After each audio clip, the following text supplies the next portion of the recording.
Madam ఈ పక్క చూడండి.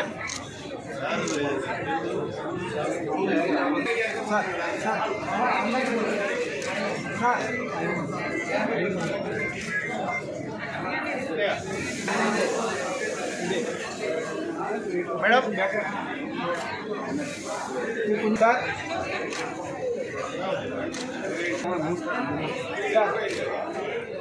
సార్ ఓకే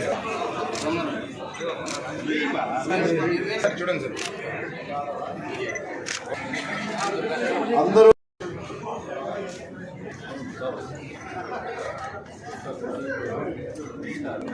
సార్ తీసుకోండి mike phone phone sir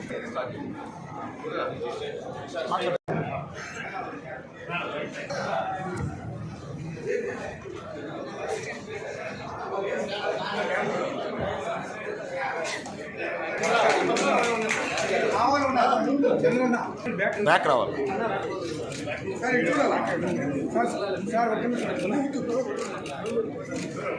okay sir sir please sir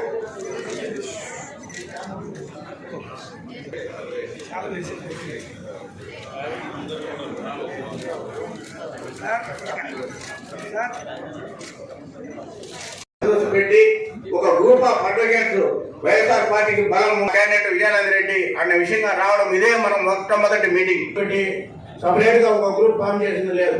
మా దగ్గర వచ్చే ప్రతి క్లయింట్ కూడా మా క్యాండిడేట్ విజయాన్ని చెప్పి క్యాన్వాస్ చేస్తాము.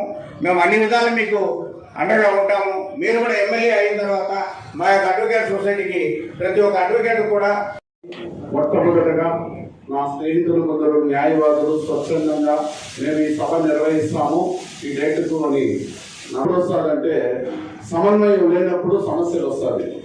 మనలో సమన్వయం అనేది ఏర్పడినప్పుడు ఇప్పుడు మీరు ఏకదాటికి ఇంతమంది వచ్చారంటే ఏదో ఒక అభిమానం అభిప్రాయం అనేది సమస్యల భవిష్యత్తులో రాదు అని ఈ సభాముఖంగా తెలియజేస్తుంది. న్యాయవాదులకు ప్రతి ఒక్కరికి కూడా ఒక లక్ష్యం ఉంటుంది.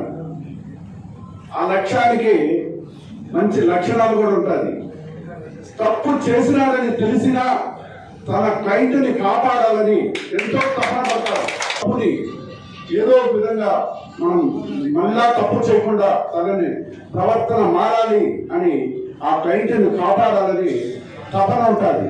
అంటే ఈ లక్షణాలు రెండు అతన్ని గెలిపించాలి, ఏదో విధంగా కాపాడాలని కసి మీలో ఉంటుంది. కాబట్టి మీరు ఎప్పుడైతే మీరు ఎప్పుడు అభివృద్ధి బాటలోనే 3 పువ్వులు 6 కాయలుగా పరిగెత్తాలని సభాముఖంగా తెలియజేస్తున్నారు. నా స్నేహితులు అందరూ కూడా మా సహచర పార్టీ నాయకులు డిప్యూటీ చంద్రశేఖర్ గారు అందరూ కూడా నేను చేసిన సేవా కార్యక్రమాలు మెడికల్ చెప్పారు.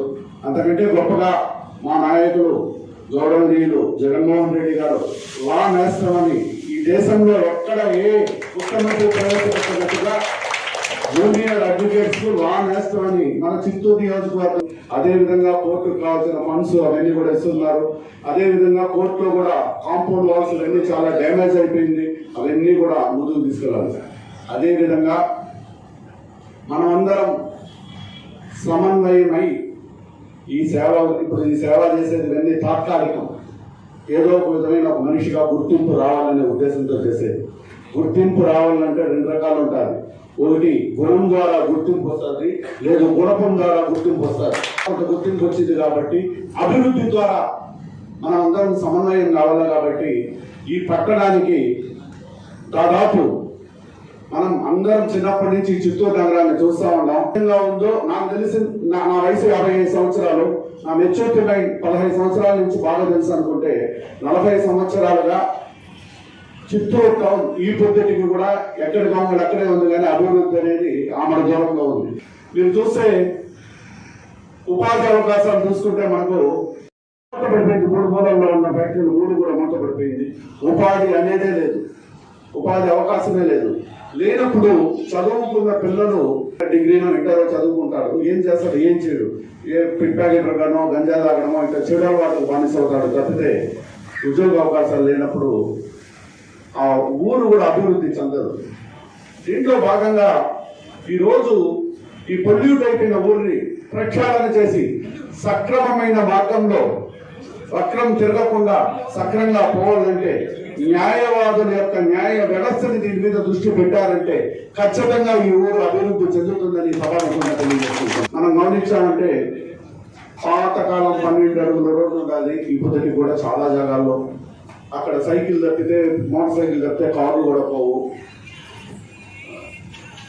డెవలప్మెంట్ కావాలన్నప్పుడు ఆ ఏరియాలో బయట కొంచెం బయటకు వచ్చినప్పుడే అనేది మన పట్టణంలో డెవలప్ కాలేదు. రెండోది, ఇక్కడ డబ్బులున్నోళ్ళు చాలా మంది ఉన్నారు.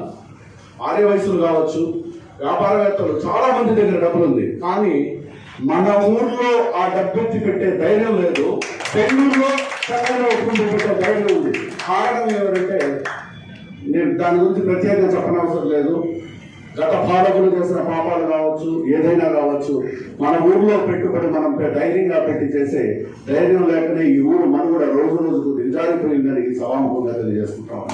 ఏ చిన్న వ్యక్తి అయినా తన డబ్బును తన ఊర్లోనే పెట్టి ధైర్యంగా వ్యాపారం చేసుకుని లంచం అనే దానికి తావు లేకుండా 10 రూపాయలు సంపాదించుకోవచ్చు, మన ఊర్లోనే మనం వ్యాపారం చేసుకోవచ్చు అనే విధంగా మనం అందరం కూడా కలిసికట్టుగా అన్నిటికీ సహాయ సహకారాలు అందిస్తానని ఈ సభాముఖంగా తెలియజేసుకుంటున్నాం. సమావేశం పెట్టాం, డాక్టర్లు అందరూ కలిసి వాళ్ళే వచ్చారు. సార్ తప్పకుండా చేద్దాము అంటే వాళ్ళ సమస్యలు కూడా కొన్ని చెప్పారు, కొన్ని రకాలుగా వచ్చాయి. సార్ ఇటువంటివంతా ఏముండవు, దీన్ని న్యాయవాదులు తీవ్రంగా ఖండిస్తారు, మీకు న్యాయవాదులకు సమన్వయం చేస్తాము, ఇబ్బంది ఉండదు అంటే ఎప్పుడు కూడా మనలో సమన్వయం ఉన్నప్పుడే నేను తెలియజేసుకుంటా ఉంటాను.